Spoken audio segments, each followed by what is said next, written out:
Malls जाकर shopping करना और वहाँ पर दिए गए ऑफर्स को देख करके ये सोचना कि ये भी खरीद लेती हूँ, ये भी ले लेती हूँ, अभी मुझे इसकी भी ज़रूरत है, मैं ये भी खरीद लेती हूँ। बाद में फिर घर आकर के सोचना कि ये क्यों लिया, ये ना लेती तो ये मंथ चल जाता, ये तो मेरे यूज़ का ही नहीं है, ये तो ऑफर्स में दिया हुआ था। ये सब बातें सोच सोच कर हम रिग्रेट करने लगते हैं, हम ये सोचने लगते हैं कि हम ये सब चीज़ों में अपने पैसे क्यों वेस्ट किए। हमारे एक्सपेंसेस बढ़ने लगते हैं, हमारे बजट पे बहुत बुरा असर पड़ता है। मॉल्स में दिए गए ऑफर अच्छे तो लगते हैं और ज़्यादातर कि वे आप लोगों को ट्रैप करने के लिए होते हैं। वे लोगों को ट्रैप कर देते हैं कि आप हमारे ऑफर्स को लीजिए, हमारे सामान को परचेज कीजिए, हमने जो ऑफर्स जो सेल्स लगाए हैं उसका आप फ़ायदा उठाइए। एक्चुअली फ़ायदा हम लोग नहीं उठाते, मैक्सिमम फ़ायदा वो लोग उठाते हैं जो इन ऑफर्स को लाते हैं, चीज़ों को वहाँ दिखाते हैं और हम उस जाल में फंसते जाते हैं। So friends, my self Nikita, welcome back to my channel. आज का वीडियो इस टॉपिक पर है कि मॉल जा करके हम वहाँ के सेल्स, वहाँ के ऑफर से कैसे बचे और कैसे अपने बजट को हम बैलेंस करके चलें। So without wasting the time चलते हैं वीडियो में। और अगर आप चैनल पे नए आए हैं तो प्लीज़ सब्सक्राइब करते जाइए और वीडियो पसंद आया तो उसे लाइक करते जाइए। और अगर ठीक लगा आपको वीडियो, अगर आपको हेल्पफुल लगा तो प्लीज़ शेयर कीजिए उसको, ताकि दूसरे लोगों को भी इसका फ़ायदा हो।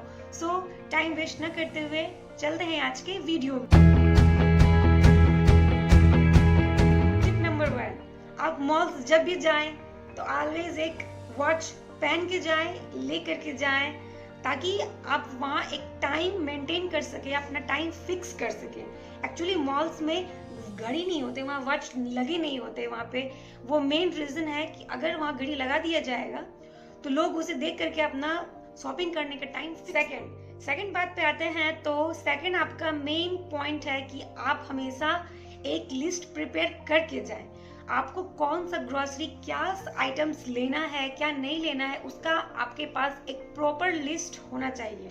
मैं लिस्ट के बारे में इसलिए जोर दे रही हूँ क्योंकि लिस्ट को देख करके आप अंदाजा लगा सकते हो कि आपके इस महीने में क्या क्या आपको लगने वाले हैं, कितने एक्सपेंसेस आपके होने वाले हैं। ये तो हो सकता है कि आप फोन में भी वो उन चीज़ों को सेव कर लो और बस मॉल चले जाओ और ग्रोसरी को परचेज कर लो। लेकिन मैं फ़ोन में इसलिए नहीं बोल रही हूँ क्योंकि फ़ोन में भी बहुत बार होता है कि कॉल्स आ गए या उतने टाइम तक वो डिस्प्ले ऑन नहीं रहा तो दिक्कत हो जाती है। फिर फ़ोन बंद हो गया, आप बस क्विज में अपने राउंड लगाते रह गए और जो कुछ भी दिखा आप उन सब चीज़ों को परचेज करते गए, तो इससे भी हमारे एक्सपेंसेस बढ़ते जाए। थर्ड पॉइंट पे आते हैं तो है एक कैरी बैग। जी हाँ, आप जब भी ग्रोसरी शॉपिंग करने जाएं या मॉल्स में कुछ भी शॉपिंग करने के लिए जाएं तो आप एक कैरी बैग ऑलवेज एक कैरी करें, ताकि उसके लिए आपको एक्स्ट्रा एक्सपेंसेस खर्च ना करने पड़े। 10 से 15 रुपये लगभग एक कैरी बैग के तो वहाँ लग ही जाते हैं, वो आपके खर्च नहीं होंगे। फोर्थ नंबर पे आते हैं तो लिस्ट से ये जुड़ा हुआ है। आप लिस्ट में ही वो क्वांटिटी मेंशन कर दे कि मुझे, एग्जाम्पल के लिए मैं बोलूँगी तो जैसे दाल है तो मुझे इस महीने मेरे घर में 1 केजी दाल लगेगा, तो आप वो चीज़ बगल में मेंशन कर दे कि ये दाल इज समथिंग क्वांटिटी। तो उससे क्या होगा कि वहाँ जाने पर आप मॉल्स के ऑफर से बच जाओगे। वहाँ पर एक्सेस क्वांटिटी में वहाँ पर बोलोगे तो मैक्सिमम क्वांटिटी पे 1 केजी, जरूरी नहीं कि आपको कम अमाउंट में ही मिले, वहाँ पर 1 केजी 4 केजी इस तरह के लगे हुए होते हैं। एग्जाम्पल के तौर पे मैं और बोलूँ तो जैसे आपके घर पे डिटर्जेंट का जो एक्सपेंसेस है महीने में खर्च है वो अगर 1 केजी होगा तो ज़रूरी नहीं कि वहाँ आपको वो 1 केजी मिलेगा ही, वहाँ आपका 5 केजी के बड़े बड़े प्लास्टिक लगे हुए होंगे या फिर 2 केजी इस तरह के लगे हुए होंगे।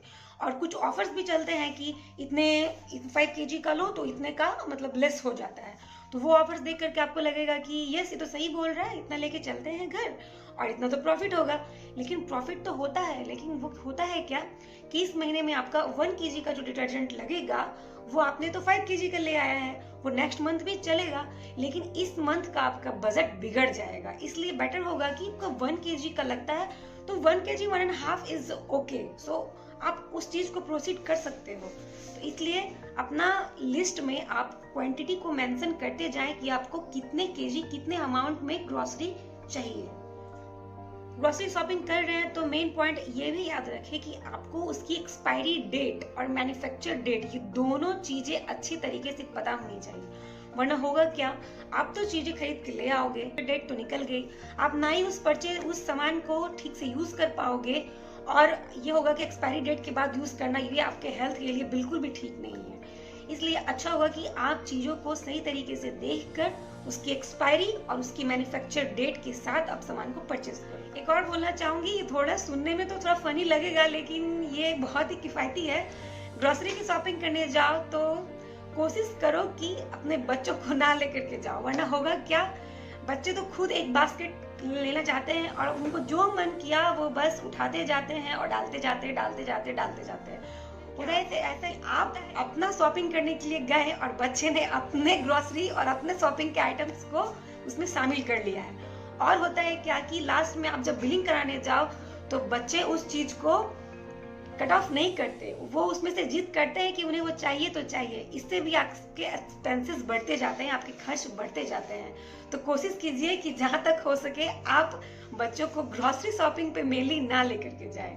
देखिए, बहुत से मॉल्स में होता है क्या कि ग्रोसरी का जो भी आपको राशन का सामान लेना है, बहुत बार वो ऊपर वाले फ्लोर पे रखते हैं। सबसे फर्स्ट फ्लोर पे या तो किड्स या फिर लेडीज से रिलेटेड कुछ आइटम्स हुआ, सेकंड में या तो फिर मेन से या फिर लेडीज या फिर किड्स से, इस तरह से तो होता है क्या कि आप अगर मॉल्स में गए और माइंड सेटअप करके नहीं गए कि मुझे क्या परचेज करना है, तो आप चले जाओगे पहले किड्स, फिर लेडीज, फिर मेंस। पता चला कि ग्रोसरी शॉपिंग करने से पहले आपके 1000 रुपये तो इसी में हो गए। इसलिए माइंड सेटअप करके आप जाएं परचेज करने कुछ भी, कि मुझे इस आइटम का सामान लेना है तो मुझे इसी फ्लोर पे जाना है। तो इससे भी आपके एक्स्ट्रा एक्सपेंसेस होने से अदर शॉपिंग आप अपना स्टमक फुल करके जाएं, कुछ खा के जाएं, खाली पेट कहूंगी तो ना जाए। ऐसा होगा क्या कि आप शॉपिंग करने में पूरा माइंड कंसंट्रेट नहीं कर पाओगे। आधा ध्यान आपके पेट पे रहेगा कि पेट में चूहे कूद रहे हैं, और आधा ध्यान लगेगा कि बस सामान लेना, निकलना, बस शॉपिंग करना और निकलना। तो इसलिए पूरा कंसंट्रेशन आपके शॉपिंग पे हो, क्या लेना है, किस आइटम का लेना है, कितना लेना है, कितने टाइम पीरियड के अंदर लेना है। इस बात का ध्यान रखने के लिए आप कोशिश कीजिए कि निकलने से पहले आप थोड़ा कुछ खा करके या फिर कुछ ले करके निकले, ताकि वहां जाकर के आपको इस चीज की दिक्कत बिल्कुल भी ना हो। मैक्सिमम विंटर्स आ गए हैं तो कफ, कोल्ड ये सब का लगा ही रहता है। तो ऐसे में आपको ये जरूरी है कि आप अपना हैंड सैनिटाइजर, एक मास्क, और कोशिश कीजिए तो एक नैपकिन या फिर मैं बोलूंगी तो वाइप्स, इतना आप जरूर अपने कैरी बैग में लेकर के जाएं, अपने पर्स में लेकर के जाएं। ऐसे होगा क्या कि अगर आप रास्ते में गए, कुछ अनवांटेड चीज को आप अगर टच कर दिए, किसी ने छींक दिया, तो आपका वो प्रोटेक्शन रहेगा कि आपने मास्क अप किया हुआ है, सैनिटाइजर ले करके गए हैं, आप पूरी तैयारी के साथ बाहर निकले हैं, तो कोई भी दिक्कत नहीं होगी। इसलिए अपना हेल्थ का भी ध्यान रखना उतना ही जरूरी है जितना ध्यान अपने बजट पे रख रहे हैं। आज के लिए फ्रेंड्स बस इतना ही। आशा करती हूँ वीडियो पसंद आया होगा, हेल्पफुल लगा होगा तो लाइक करते जाइएगा, और फिर बोलूंगी कि चैनल को प्लीज सब्सक्राइब कीजिए और फैमिली का एक मेंबर बन जाइए, और फैमिली को हर दिन प्रोसीड करते जाइए, थोड़ा सा बिल्डअप करते जाइए और करते जाइए। So thank you and stay happy.